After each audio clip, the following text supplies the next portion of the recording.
नमस्कार, बहुत स्वागत। बांग्लादेश में चुनाव चल रहे हैं, पड़ोस में चुनाव चल रहे हैं, अलग अलग रिएक्शन है इसके, बहुत सारी बातें वहाँ से निकल कर आई हैं। बहुत सारे समीकरण इस बीच बदले भी हैं और बजट में आपने देखा ही है, बांग्लादेश को जो करीब करीब 120 करोड़ दिए जाते थे उसे 60 करोड़ कर दिया गया, जस्ट आधा।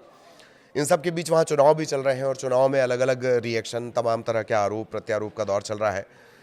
बांग्लादेश चुनाव को जो शेख हसीना की पार्टी है वो दिखावा बता रही है और अवामी लीग का कहना ये है कि देश को तोड़ने की ये साजिश है, दिखावटी चुनाव इसे कहा जा रहा है।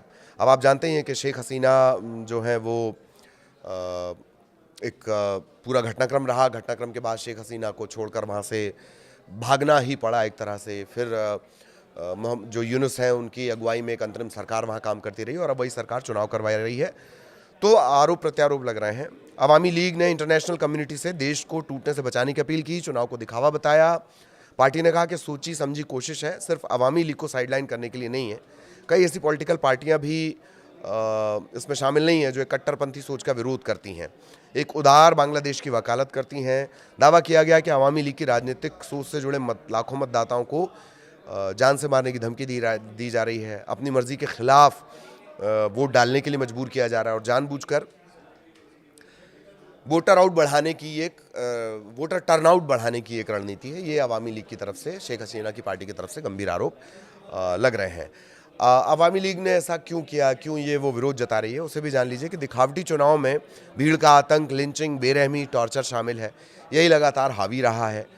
जेलें न सिर्फ अवामी लीग के सपोर्टर से भरी पड़ी हैं बल्कि पत्रकार, राइट्स एक्टिविस्ट और एंटी वॉर क्राइम कैंपेनर्स पर झूठे मर्डर चार्ज लगाकर उन्हें अंदर किया गया। ये बयान है, इसलिए मैं देखकर पढ़ रहा हूँ।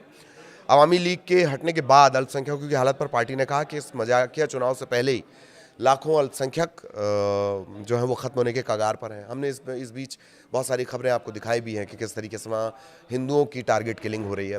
हालांकि जो पार्टी है या मोहम्मद यूनुस हैं या उनकी सरकार के नुमाइंदे, अंतरिम सरकार के नुमाइंदे रहे, उन्होंने हर बार इस बात को खारिज किया है कि एक दो अल्पसंख्यकों का मरना अल्पसंख्यकों के खिलाफ कोई हिंसा नहीं है, ये कहा जा रहा है।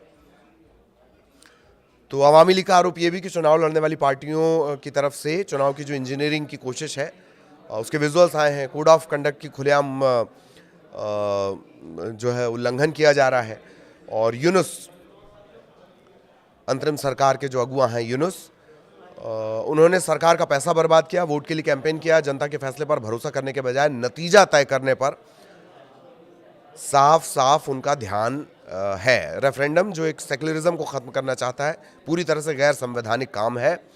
जिन्होंने झंडे और पाकिस्तानी कब्जे वाली सेना से आज़ादी की लड़ाई लड़ी, ये उनके खिलाफ है। ये बात तमाम आ रही है।